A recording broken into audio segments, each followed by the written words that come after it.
बम बम बोले दोस्तों। अगर आप मेरे चैनल पे नए हैं तो प्लीज़ मेरे चैनल को सब्सक्राइब कर लीजिएगा। शांति नगर में एक वीनू नाम का लड़का रहता था। उसके माता पिता को वीनू बड़ी दुआओं से मिला था।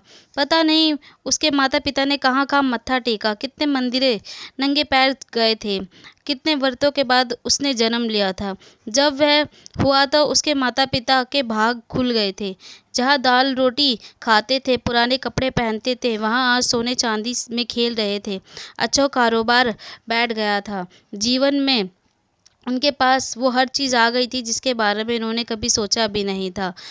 मगर वीनू का पिता धीरज को शक की बीमारी वक्त के साथ होने लगी थी। वह अपनी पत्नी रानी पर शक करने लगा था। वो जहाँ जाती उसके पीछे जासूस लगा देता था। उधर उसकी पत्नी बहुत नेकदिल थी। वो अपने परिवार को बचाने के चक्कर में धीरज की सब हरकतों को अनदेखा करती थी और अपने परिवार को सुख शांति बनाए रखने के लिए वह चुप रहती थी। अब वीनू 7 साल का हो गया था और उसका जन्मदिन का भी दिन आ गया था। वीनू बहुत खुश था अपने पेरेंट्स के साथ। उसे लगता था कि वह उसके माता पिता इस दुनिया के सबसे अच्छे पेरेंट्स हैं। वो अपने आप को बहुत खुशनसीब समझता था, पर उसका यह भ्रम जल्दी ही टूटने वाला था। जन्मदिन की ही रात उसके माता पिता का बहुत बड़ा झगड़ा हो गया। धीरज जो पहले से ही अपनी पत्नी पर शक करता था, वह अब शक यकीन में बदल गया था। उसी रात यूँ हुआ कि रानी का दोस्त वीनू के जन्मदिन की पार्टी में आया था। रानी और उसका दोस्त बचपन से के साथी थे। वे अक्सर मिलते रहते थे, पर उन दोनों के बीच कुछ नहीं था, क्योंकि रानी का दोस्त पहले से ही शादीशुदा था और 2 बच्चों का बाप था, मगर उसकी पत्नी इस दुनिया से जा चुकी थी। यही वजह थी जो धीरज को उनके मिलने से बड़ी परेशानी होती थी। उस रात दोनों की इतनी बड़ी लड़ाई हुई कि धीरज ने अपने गुस्से में रानी को घर से ही बाहर निकाल दिया था। उसके बहुत समझाया, पर दोनों के बीच ऐसा वैसा कुछ नहीं है। पर धीरज नहीं समझा। वीनू जो अभी छोटा था, उसे अपनी माँ के साथ ही जाना पड़ा, मगर वह अपने पापा से भी बहुत उतना ही प्यार करता था जितना कि माँ से। धीरज के परिवार वालों ने भी रानी को समझाकर कुछ समय के लिए उसे मायके जाने के लिए कह दिया कि शायद कुछ दिन उसका गुस्सा ठीक हो जाएगा, तब तुम वापस आ जाना। मगर वीनू को कहाँ पता था कि अब उसके पेरेंट्स दोबारा कभी साथ नहीं मिल पाएंगे। धीरज का गुस्सा शांत नहीं हुआ और उसने रानी से अलग होने का निर्णय लिया। उधर रानी को जब यह बात पता चली तो धीरज के आगे हाथ पैर जोड़ने लगी, मगर धीरज तो जैसे अपनी बात पर अड़ ही गया था। वह अपने परिवार और वीनू के बारे में ज़रा सा भी नहीं सोच रहा था। सबने उसे बहुत समझाया, मगर वह नहीं माना। पहले रानी यह रिश्ता ख़त्म नहीं करना चाहती थी, पर जब उसे यह पता चला कि धीरज यह सब कुछ जानबूझकर कर रहा है, क्योंकि उसके ऑफिस में उसे अपनी असिस्टेंट से प्यार हो गया है और रानी के घर से जाने के बाद वह उसी के साथ रह रहा है, तो उसने भी उससे दूर होने का मन बना लिया था। उधर वीनू जो अपने पेरेंट्स को एक साथ फिर देखना चाहता था, यह उसका सपना अब अधूरा सा हो गया था। धीरज ने जल्द से जल्द रानी से डिवोर्स ले लिया। प्यार में वह इतना अंधा हो गया कि उसने वीनू का ज़रा भी चिंता नहीं की और मुँह मांगे पैसे देकर उससे अलग हो गया, और अलग होते ही उसने अपनी असिस्टेंट से शादी कर ली। उधर रानी जो वीनू के ऊपर अपना पूरा जीवन न्यौछावर करना चाहती थी, मगर यह दुनिया एक तलाकशुदा को जीने कहाँ देती है। उसके साथ विधवा औरत से भी ज़्यादा उसे परेशान किया जाता है। कुछ तो होगा, तभी तो शादीशुदा होने के बाद उसके पति ने उसे छोड़ दिया। उस औरत की मजबूरी कोई नहीं समझता। रानी जो अच्छे खासे परिवार से थी, भरा पूरा परिवार था, पर बुरे वक्त में अपने भी साथ नहीं देते। जब उसका बुरा वक्त आता है, जब उसे बहुत ज़्यादा अपने परिवार की ज़रूरत होती है, तो वही उनसे पल्ला झाड़ लेते हैं। रानी के माता पिता भी लाचार थे, क्योंकि वो खुद अपने बेटों के आसरे जीते थे। इधर रानी के दोस्त को जब यह बात पता चली कि रानी के घर टूटने की वजह मैं हूँ, तो वह रानी के घर आने जाने लगा। रानी के माता पिता जो अपनी बेटी को यूँ अकेला और अपनी बहुओं के ताने सुनकर रानी को परेशान होते हुए नहीं देखना चाहते, तो उन्होंने रानी से बिना पूछे तरुण से अपनी बेटी के लिए हाथ मांग लिया। मगर तरुण ने पहले रानी से रजामंदी लेना ज़रूरी समझा। उसने रानी से जब ये बात करी तो रानी ने साफ साफ मना कर दिया, क्योंकि वह वीनू के साथ उसकी परवरिश में लापरवाही नहीं करना चाहती थी। उधर उसके माता पिता के समझाने पर और वीनू को फिर से बाप का नाम मिल जाएगा, इसलिए वह तरुण से शादी करने के लिए राजी हो गई।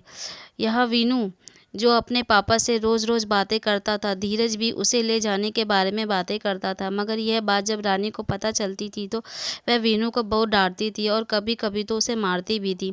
मगर वह अपनी माँ के प्यार से बखूबी जानता था, इसलिए वह अपनी माँ को कभी ना छोड़ के जाने की बातें करता था। जैसे तैसे रानी के माता पिता ने उसकी शादी दोबारा करवा दी।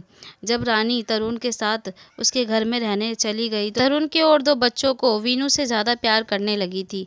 वीनू जो वहाँ जाकर बिल्कुल अकेला पड़ गया था। इधर तरुण उसे पूरा बाप का प्यार देता था, पर फिर भी वीनू को धीरज की याद सताती थी। धीरज के बच्चे उसे अपना भाई नहीं मानते थे। वह रानी के सामने तो कुछ और बनते थे और वीनू के सामने उसे बहुत परेशान करते थे। उसे उस घर का हिस्सा नहीं मानते थे। वीनू हमेशा अपने गुस्से में अपने पापा का नाम लिया करता था। एक बार तो तरुण को भी उसने धक्का मार दिया था। रानी ने तभी उसे बहुत मारा। रानी वीनू और अपने परिवार के बीच में फंस सी गई थी। वीनू हर बार रानी से कहता था, आप पापा के पास वापस चलो, नहीं तो मुझे वहाँ पर भेज दो। पापा के साथ रहना चाहता हूँ। वीनू जो अपने आप को उस घर में अकेला महसूस करता था, हमेशा चुप चुप सा रहता था और किसी के कहने पर उसे मारने के लिए चढ़ पड़ता था। रानी ने उसके इस व्यवहार के चलते धीरज से उसे कुछ दिन अपने साथ रखने के लिए कहा। धीरज भी तैयार हो गया। वीनू बहुत खुश था कि अब वह अपने पापा के साथ रहेगा। उसने अपने मन में बहुत से सपने संजो लिए थे और सामान पैक करके अपने पापा के साथ चला गया। धीरज के पास जाते ही वीनू उसे बहुत प्यार करने लगा। उसकी पत्नी निव्या भी उसे बहुत अपने बेटा जैसा मानती थी, मगर वीनू उसे अपनी माँ नहीं मानता था। वो अपने माँ और पापा को माँ और पापा ही मानता था। वीनू यह अपना नहीं पा रहा था कि उसके माता पिता अब कभी भी एक साथ नहीं रह सकते। ऐसे ही 3 महीने बीत गए। अब धीरज उसे वक्त नहीं दे पाता था। वह अपने काम में बहुत व्यस्त हो गया था। इधर निव्या वीनू के बर्ताव से अब चिढ़ने लगी थी।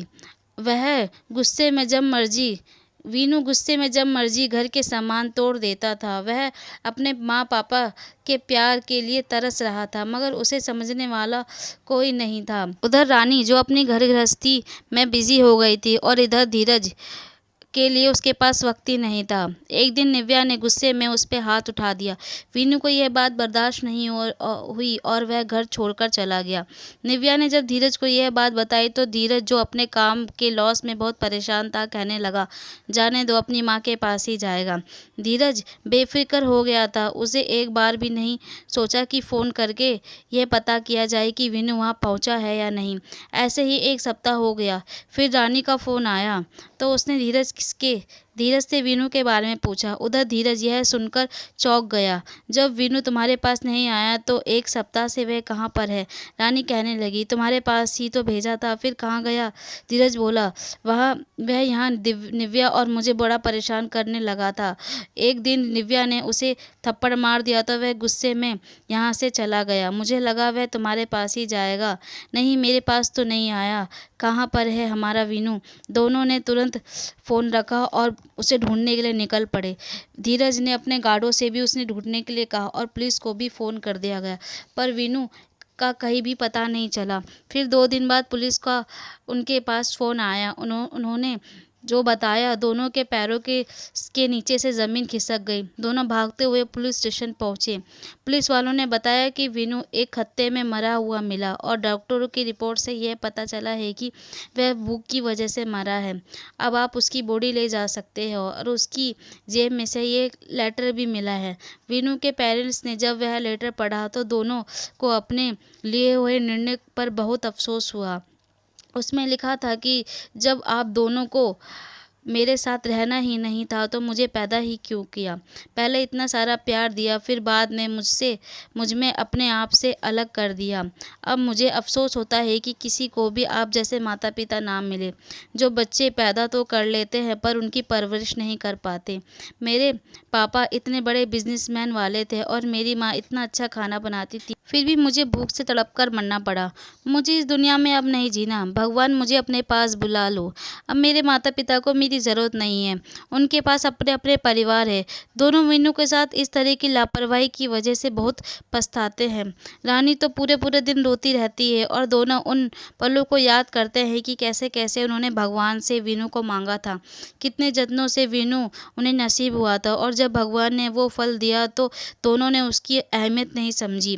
वीनू उन बच्चों में से था जो अपने माता-पिता को हमेशा एक साथ देखना और उसे प्यार करता देखना चाहता था, मगर वो इस प्यार के लिए तरसते-तरसते ही मर गया।